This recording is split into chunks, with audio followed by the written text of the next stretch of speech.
Welcome to the Eli Show. Please welcome your host, Eli.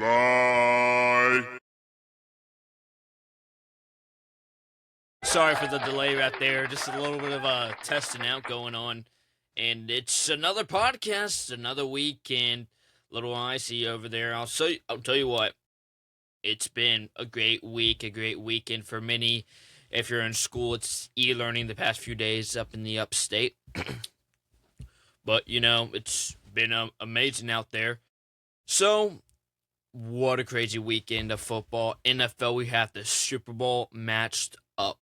The Seahawks are facing the New England, and it's a matchup that we were not expecting to have at this time of year. We're 2 weeks away from the Super Bowl.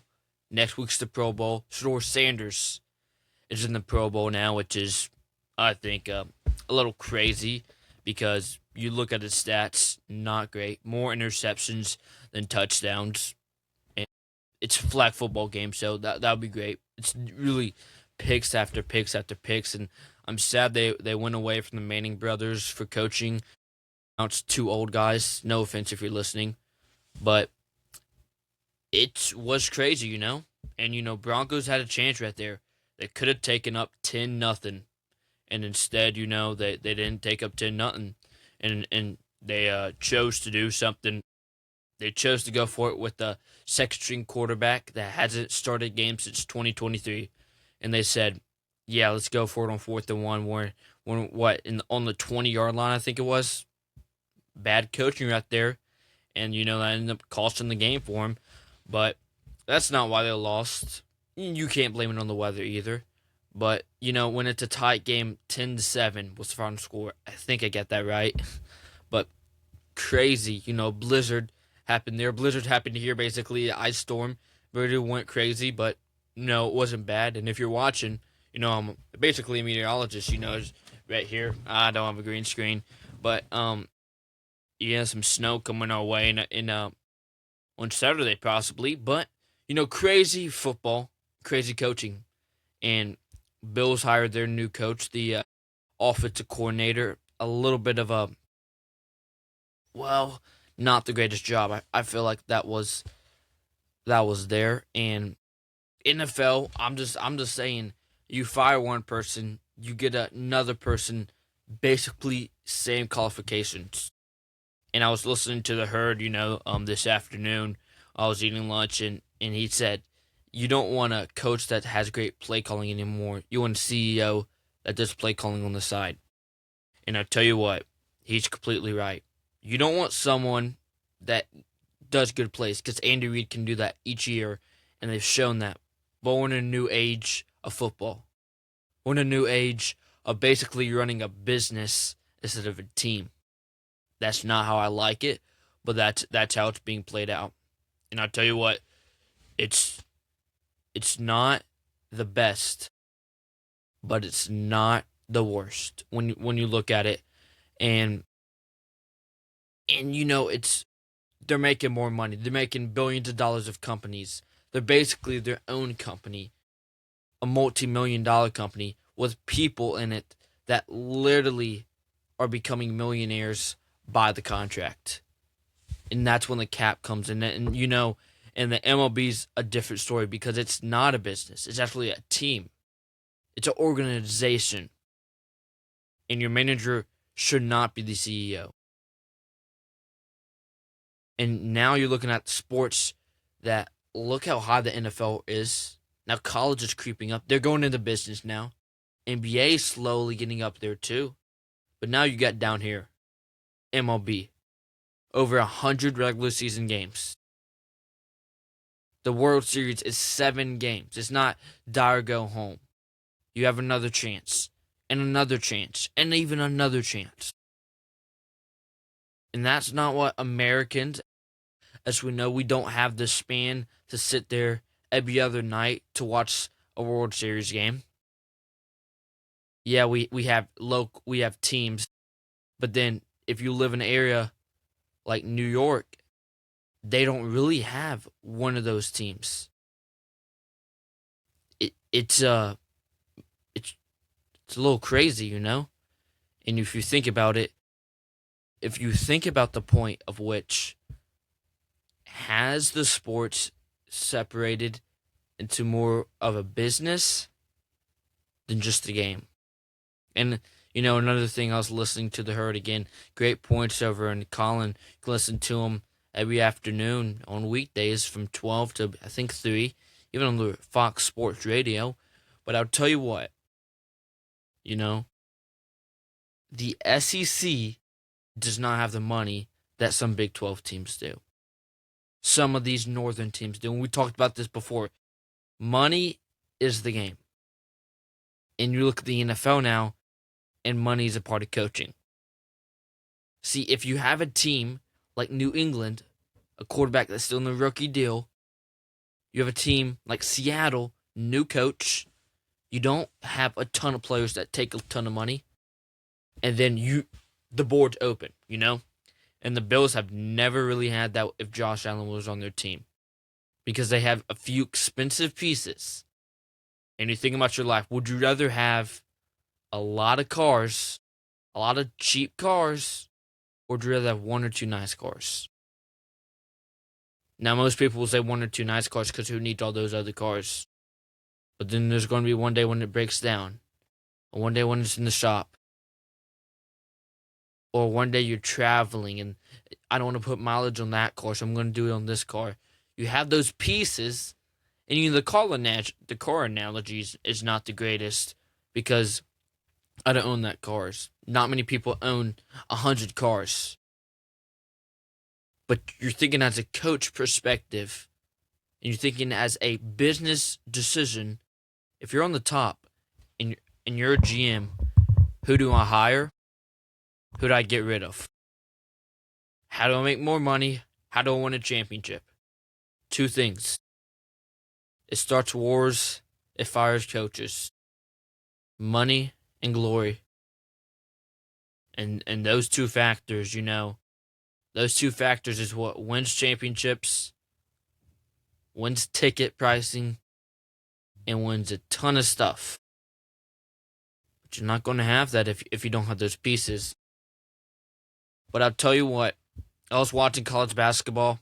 It's going to be a good March. I've said this before. It's going to be a good March. There's just so many stacked teams, and there's so many teams up there, And there's not a lot of college basketball talk going around because it's not March yet. But we're in this week and a half span of where there's not much going on. NBA and college basketball. And the two are both basketball. And two are growing, And you look at every March, and every single place you go on the TV, what is it? It's March Madness. Every single place you go on a Sunday night, once football's gone, it's going to be the NBA. It's going to be the Lakers, the Clippers, the Hornets, the Hawks. And some of those teams are really good. Some of those teams are exciting with the young players, LaMelo Ball, all these players that you want to see. And they can have an off night, and they can have a good night. And, it's this springtime, it's really interesting because football's almost gone. A game and a half, I'll say, because the Pro Bowl is a half game when it comes to flag football, and it's not exciting. And I'm going to watch it anyways because, nothing's on. The week after the Super Bowl, we have Daytona. Yeah, it's exciting, but it's car racing. They're going into circles. Only fun part I like to watch is them crashing. There's so much sports in December and January that you're like, wow, every night I can watch something new. Every Saturday night, I know there's college football, and then wake up Sunday, and then football again. And then Monday night football, then Thursday football. All these football games, and then you sit back and all that time just for the New England Patriots in Seattle. Those two teams, two different sides, in New England and Boston, and you have up here in Washington, and two fan bases that have been good and even great at points. But right now, you don't see them talking all the time on social media because that's for the Chiefs fans. That's for the Bills fans who are offense coordinators that's 36 years old. That really, I mean, you can say he doesn't know exactly all the coaching styles. And it's a crazy world out there, you know? And like I've said, it's business, business. I was gonna do some videoing of me going down on the sled and in this ice, and I decided not to. Decided I want a podcast. Now this one's not gonna be as long, and I'm about to wrap this one up. But I'll tell you something. Sports, there's never off season, but there are seasons that go slow, and this is one of them. In February, it starts the Winter Olympics, just in a few weeks, Yeah, that's exciting to watch people going down in snow. I'll tell you what, almost 9 out of 10 times, I'd rather watch the Summer Olympics than Winter Olympics. Why? Because the Summer Olympics are exciting. You want to be there. It's warm. It's cozy. You're watching swimming. You're watching basketball. Or you're watching breakdancing. It's in a beautiful country, Italy. You see all these tourists and all these fans. You see Snoop Dogg on your TV. And then you look at the Winter Olympics. Now, me personally, I want to go to the Winter Olympics. You see the snowy hills. You see them going down. And then you see, skiing and hockey and all that stuff. To be honest, do you really want to sit in the snow and watch grown men and women go down a steep hill when you have to sit there? I wouldn't really want to watch that. I don't want to watch. Now, if I could do it, yeah, I would have a lot of fun. I feel like watching bobsledding go past me. Some people might find that exciting, and I find it exciting at points. But I want to do it. It makes me want to do it, but I can't do it. And will there ever be a chance in old upstate South Carolina when I can when I'll ever have a chance to go bobsledding? No.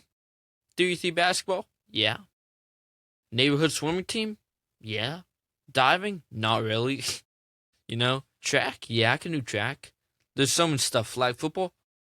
You look, and as Americans, we love the Summer Olympics. We love to support America, right? America, America, America. We have July 4th, fireworks. Everyone goes crazy. Winter, I feel like the people don't get recognized. And it's not, it's in the winter time. Here in the winter, we stay inside and we stay bundled up. We don't go outside. It's the slow time in sports in February. It's before March Madness, after the Super Bowl, after all football's done. You're in the NBA kind of, not off season because they're playing, but they're just playing halfway. You're watching college basketball. Oh, this is so important. They lose, and still you watch Houston and Gonzaga make it all the way. Yeah, it's not March. And it's a good time. They almost, I don't think this is intentional, but they pick up sports fans in a way that you almost have to watch because there's nothing else on TV. And I didn't think I was going to be talking about Winter Olympics today on the podcast, but you never think about it when you're watching people ski. Like, what else can I watch? Really nothing. Really nothing. Well, that's the podcast. Stay safe out there. A lot of black guys, and we'll see you next time. This was the Eli Show, Season 2.